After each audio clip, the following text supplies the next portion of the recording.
We got a little Thanksgiving break guest with us today, just eating some goldfish. But one of the things that I wanted to talk about, which we did for the first time last year, was butterfly kisses. All right, so let's see if you can see that. You can sign up now. You can go online, Facebook, Butterfly Kisses Dance. So you can sign up early. But we had a great time last year, didn't we? Are we going to do it again? Yes. Did you like it? Yeah. Well, she just wanted to say she's on what? Thanksgiving break?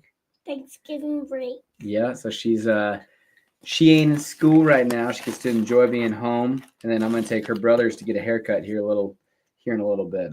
All right. So, can you say happy Thanksgiving to everybody who's watching? Happy Thanksgiving, everybody that's watching.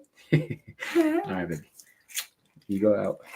Dad, I want to stay in for a teeny bit longer. A teeny bit longer? All right, fine. That's fine. All right, well, I'm going to jump in. You got to relax. All right. So let's see here. Relax more. Okay.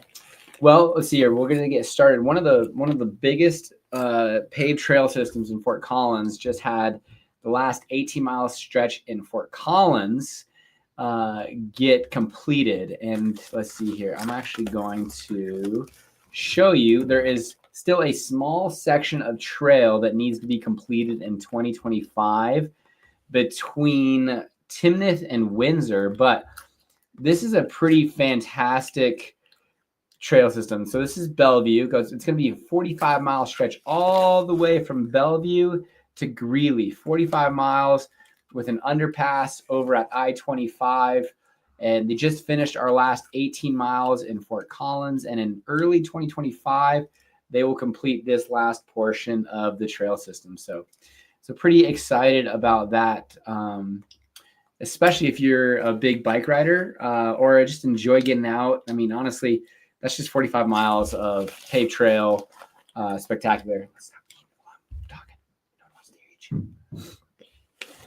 Just give me a second. And then let's see here. Moving from there, this is kind of a bummer. We've got a cabin up in Red Feather, and Fort Collins Connections is not going to be doing their broadband up there. Neither is Pulse, and there are about 1,800 homes that are not going to have this. And it was a $13 million grant that Fort Collins Connections and Loveland Pulse received, but they're not going to move forward with it. The director, Chad Krager, he is, he's actually on the Fort Collins Fellows podcast, and he is on the Fort Collins Fellows podcast. So if you haven't watched that, you can hear what you had on now. If you haven't watched the Fort Collins Fellows podcast, you can go watch that. I think he's a pretty awesome director for Connections. But, they looked at the cost analysis. They were suggesting that a lot of it was going to be on kind of telephone poles for the conduit. So it's not going to make sense. They're still going to move forward with 22 locations in Hidden Valley Estates, but they will not be hitting Risk Canyon, Red Feather Lakes, Rustic from CSU Mountain Campus, Poudre Canyon, Poudre Park, Pole Mountain, or Storm Mountain. So kind of a bummer there, but it's they talked about Fort Collins Connections. One of the things that the city residents have been relatively upset with is kind of the cost of implementing Fort Collins Connections. It was way over budget, but our take rate is pretty fantastic. So it's doing well now, but it didn't get off the ground very well and at the speed that they were hoping for. So I think there's probably a little bit of fear and I would say resistance to taking on these projects that, this might be a 2 to 4 year build out. And as we can see, even in the time period of 1 year, costs can double. And so I think already seeing that costs are higher than what was expected was pretty disconcerting. And so putting the brakes on those is it's sad to see that $13 million grant funding go by the wayside. But for the health and vitality of Fort Collins connections, I think is pretty important. One thing to note that they did suggest was they felt like the take rate wouldn't be as strong because a lot of those homes in kind of those more rural areas are actually second homes and not primary residence. So they might not be taking on Fort Collins connections as much as you'd think. I will say we have Starlink up at our cabin in Red Feather, and we absolutely love it. Love it. It's pretty great. So I don't know if Fort Collins connections came up to that area, if we would change for $120 a month, we'd save probably $40 a month. So I don't know. I guess that would be, I have 2 partners on the cabin, so we'd have to talk about it together. As of today, if you are speeding in Fort Collins more than 10 miles per hour, now specifically, it's not at all times. So I think let's clear up some of this confusion. But these are the speed corridors in Fort Collins. And from my understanding, there's 2 Avis systems, and they are only going to move every 30 days or so, possibly every 60 days. So, but these 6 red lights, not including College and College and Harmony yet. I think it is one of those, because there's 2, 4, 6 College. One of these, maybe it's College and Drake. That's what it is. College and Drake is not online yet. I think they'll be online in the first week or 2 of December for speeding tickets. But these are 6 red light cameras that we've got going on here. So we've got Mulberry and Shields, Prospect and Shields, Harmony Shields, Harmony Timberline, Drake and LeMay right here, and then Drake and College. If you are going more than 10 miles per hour through that stoplight, you will get a speeding ticket sent your way. And I think it's like up to like 25 miles per hour. If it's more than that, like they're going to show up at your door and give you a handwritten ticket that actually does have an impact. I don't know the difference. I think they're all just going to be monetary. They're not going to have an impact on your points as a driver, but they will send you a bill for that. And then additionally, these speeding corridors, which if you're driving through Fort Collins, you'll see a little camera sign on the streets saying you're in a speeding corridor. And if the Avis system is set up on that street and you're going more than 10 miles per hour over, you will get a speeding ticket. Now, they will move these throughout the year. And so at any given time, be on the lookout, because there's only 2 of them for now. But I'm sure with the amount of revenue that's going to be generated, there was 16,000 estimated speeding tickets monthly at Prospect and Shields. And those are live as of today. So if you are speeding through those intersections, just expect a bill coming your way or a ticket coming your way. Let's see here. Moving right along. This is interesting. I think sometimes communication, I think it's always out there. And again, we've always kind of banged the drum on this. The reason why we're doing this, YouTube Live, is to give another avenue of information to City of Fort Collins residents that hopefully between all of the City of Fort Collins government websites and City Council and the meeting in minutes, but there is so much. There really is. I mean, I do this now. It's getting to be almost full time on this media side of things, listening into what the City of Fort Collins is doing. But there is also the historic preservation, planning and development reviews. There's so much things that are going on and so many different commissions that a lot of the information can get lost. And like something like this, where a section of the lane, I believe it's going to be a 2-mile section of I-25 that just was opened up. The toll section just south of Johnstown is going to be closed for the next 3 years. Just having been open for just about a year since December of 2023, where the traffic, from my perspective, I haven't gone on I-25 south in the last year and had traffic between here and Johnstown. And so I would say it's doing what it needs to do, but apparently this has been a part of their bigger picture, bigger project to be able to finish the 3 lanes from here until Denver. So, but it catches you kind of off guard because you're like, well, you just opened this and now you're going to close it for 3 years, this 2-mile stretch.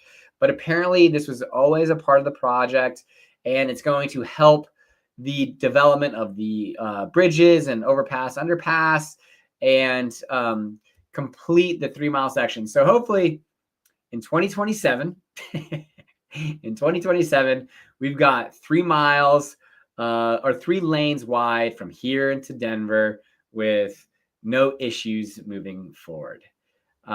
So, there's that. We've talked about it recently, but the Fort Collins connection siphon overpass has begun construction with hopes of being open in 2025. Now, this is the overpass that connects kind of the Lyons Park, Willow Springs neighborhoods over that railroad there between Timberline and LeMay, to allow for people to safely cross the railroad tracks. Now, I can tell you that there are plenty of people who cross those railroad tracks anyways. I think there's some legal issues to that. I'm not 100% sure. Definitely some safety issues, but they are building a $4 million overpass that is going to be open summer of 2025. That's going to connect that Mail Creek Trail and really have access from LeMay to Timberline. And so pretty excited for that, which then additionally, they extended the contract with the contractor that is going to be putting forth the development for the Harmony Road underpass, because there is still they've still got to get contractors in place. They are hoping to have the contractor and bid out by March of 2025. And from there, I'm not sure how quickly they award that project and then get started on the construction. We're still probably talking a few years out for that underpass to be in place, but Southeast Fort Collins, the connections, the paved trails. We talked earlier in this live broadcast about the Pooter Trail system. Got kids here, sorry for our Thanksgiving break, but excited for all of the different trail systems in Fort Collins. Just listening to the chaos that is my kids right now. There's a couple of tenants that have been moving into spots downtown. There was a Starbucks that I was sad to see go that was on the corner of Walnut and College Avenue, but is now going to be an ice cream shop. Fun fact, when I ran Old Town Square, there was only one non-compete in all of Old Town Square, and that was for Ben & Jerry's to be the only ice cream shop in Old Town Square. Now you are going to have the Churn, which was a big to-do at the Exchange, one of the biggest. It's literally a big ice cream churn right there. Then you got Ben & Jerry's. Now you're going to have Edison's Ice Cream on the corner, as well as Walrus Ice Cream, Mary Mountain Cookie. So you got plenty of fun dessert options down in Old Town area. But, I wouldn't want to necessarily be an ice cream person right now. No, baby. I'm in the middle of something, dude. Hey, privacy. No, privacy. Let's go. I want to do a little bit more. What would you like to say? How was your weekend off? My weekend off? I don't know what you're talking about. No, how was your weekend? Oh, it was fantastic. We went and saw what did we see? We saw our nephew play. We saw our niece do cheerleading. We had a lot of things that were going on with our family, huh? And now we're gonna do ice cream today. Nope, no ice cream today. Hey, go. Go Saba. All right, yeah. Hey, baby, be nice to your brothers, please, and shut the door. Yeah, just part of working from home and doing lives from home. So thanks for joining me with it. There was 2 big things that were going on at City Council this week. All right, I'm gonna be right back. Hey Nola, when I get down here, you're gonna be for 20 minutes. Understand me? And you be quiet and go sit down. Now, don't say another word.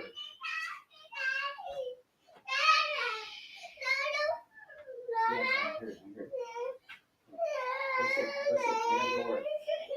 Nola, you're got got 20 minutes, dude.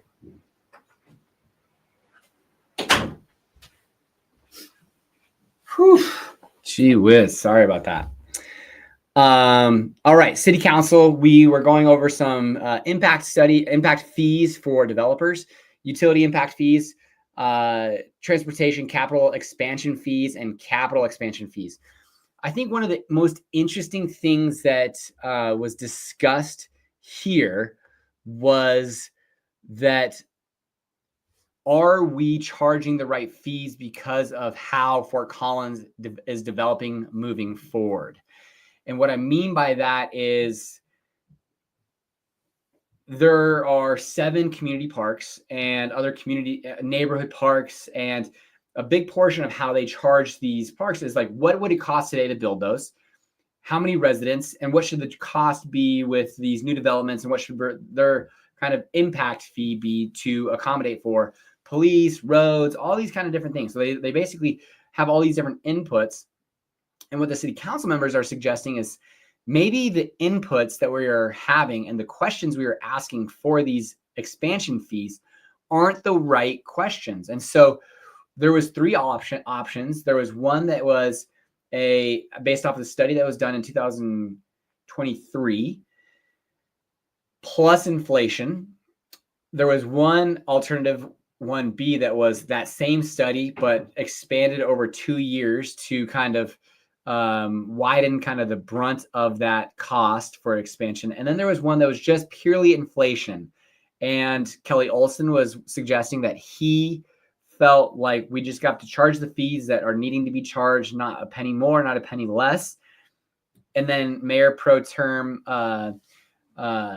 Emily Francis was just saying, I think we are not charging the right fees because maybe the Fort Collins of the future isn't necessarily the same thing as Fort Collins of the past. Like if we're trying to get these 15-minute communities, do we need the same road miles that we did previously, or is it more paved trails? So there are some inputs that were kind of the forefront of discussion, and I'm going to show you kind of the options that they were presenting.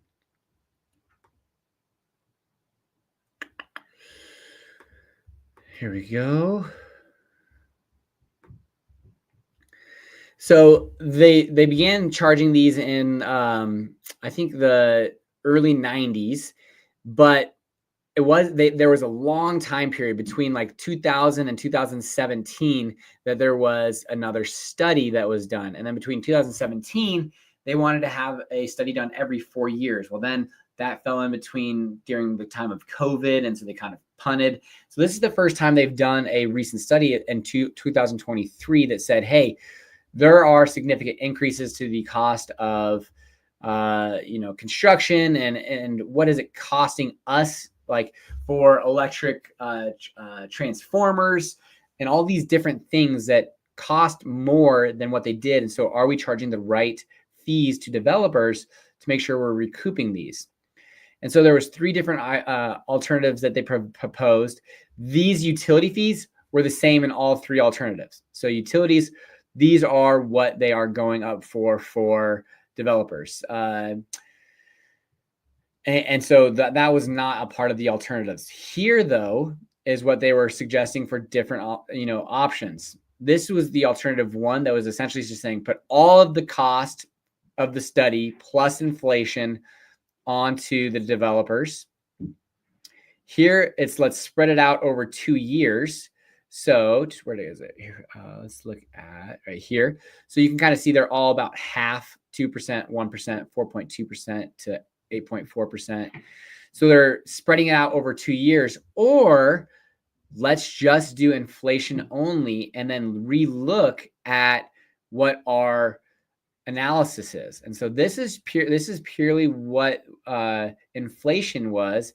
And this is what passed 6-1. And they want to go back to these studies and say, what are our inputs? And do we need to look at these before making these big capital charges? So I think there are some risks to this because in the event that yes, our inputs were correct, and our costs to develop are what we thought they were. And it's great that we have these 15-minute community desires, but the reality is Fort Collins is a sprawled out community, as is Northern Colorado. So we do need the road mileage. We do need the police services. We do need the neighborhood parks. And now we're 3 to 5 years behind the ball and trying to catch up to the cost of construction and having to charge developers even more at that time. Now, I do also want to kind of put a caveat that there's only about 25% left of Fort Collins left to be built out. There's only 25% infill remaining in Fort Collins to be built out. So we are talking about a very small percentage of the community, not very small, a smaller percentage of the community that would be impacted by this, as this would purely be new development. And then the second thing, well, there was actually one, the Southeast Community Center, they're getting the funds because the mill levy passed, so we're not really even concerned about that. That was actually delayed in perpetuity as a 7-0 vote. And then the last thing was actually appeal.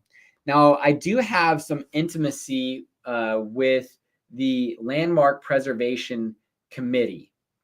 That there is the most iconic building in Fort Collins. Let's see here. I'll show you. 201 Linden Lane. And if you've looked at a image of Fort Collins, you are going to see this building. So let me get this picture here and I will share my screen.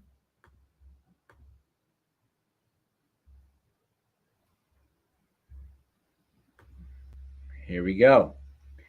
This building, which I can attest that this owner has poured money into this building, opening up walls, hanging beams, but there are 140 windows, I think it was, that need to be replaced that are like those are like 9 foot tall windows, is what they are suggesting, and or 100, maybe not 9 foot tall.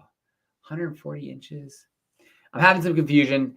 A lot of windows need replaced. They're huge. The average window in a house right now, the window that compares 3 by 5, and this is 3 by 9, I believe it to be. And they're very far past their life. Actually, one of these windows fell out and fell to the ground, and fortunately didn't hit anybody. But the owner of this building put in a request to replace these windows, and all of the studies, and they've gone through this like 3 different times in the early 2000s, mid 2010s, and now again, and have been turned away by the Landmark Preservation Committee because the Landmark Preservation Committee wanted them to retain the current windows and materials and just repair them. And what the experts were saying was that these windows are past the point of repair and that they have to be replaced. And when I ran Old Town Square, I can say that we stayed as far away from the Landmark Preservation Committee as possible. We repaired, probably in my time there, I don't know, 15 to 20 windows, so not a ton, and all of them needed it. You know, these are all, not all, but a lot of these are 100-year-old buildings and double hung wood windows falling apart. Fort Collins, Colorado, heavy sun, UV rays. They just do a number on these windows, and some of these are past the point of return. And that's what the experts found, is they said, hey, we think that the Landmark Preservation Committee misstepped, saying, you know, you can't, they're not properly reading the code. So that was the appeal. Landmark Preservation Committee had made their ruling that no, you cannot replace these, even if they're like-kind replacement with very minimal changes. You need to repair them. And the appellant was like, no way, like we are going to go in front of City of Fort Collins. And they presented their case. All of the City of Fort Collins council members were in favor, saying that yes, they held a proper hearing, but no, they didn't properly apply the land use code for this situation. And so the owner is going to be able to replace these windows with windows that look similar and that are very safe. But one of the comments they made that I feel is very applicable is that the term landmark preservation committee can feel a little misleading because they are wanting to preserve these landmarks. One thing I wanted to see if I could show possible. Oh, I can't. They need to preserve these landmarks. There's historic designations. There's United States registries. But there also has to be some type of balance with practicality, cost, moving forward into the future. And like the DDA has pumped $400,000 into this building, and old buildings are extremely expensive. They're very unique. I ran about 125,000 square feet of Old Town buildings in downtown Fort Collins for nearly 6 years with that company, for 10 years on the maintenance side of things. So I can talk to you pretty intimately about the confusion and technicality that a lot of these buildings have that really require these experts. And like this building owner specifically was hiring somebody that works on CSU buildings, downtown buildings, historic buildings across Colorado. And I mean, he is a window expert. And so there needed to be some sort of balance between practicality, and I think City of Fort Collins City Council did it right and did a good job by the owner and by Fort Collins as well. So that was kind of it for the city council meetings, the utility capital expansion fees, transportation capital expansion fees, and utility capital fees, and then as well as the appeal. Thanksgiving is this week. There are some places that are up and open. Colorado has some great articles for that, but make sure you're not speeding in Fort Collins because you don't want to get hit with a nice Christmas present of, I think there's $75 speeding tickets. So that is officially live as of today. Thanks you guys for watching every Monday at noon. We will see you next week, and happy Thanksgiving.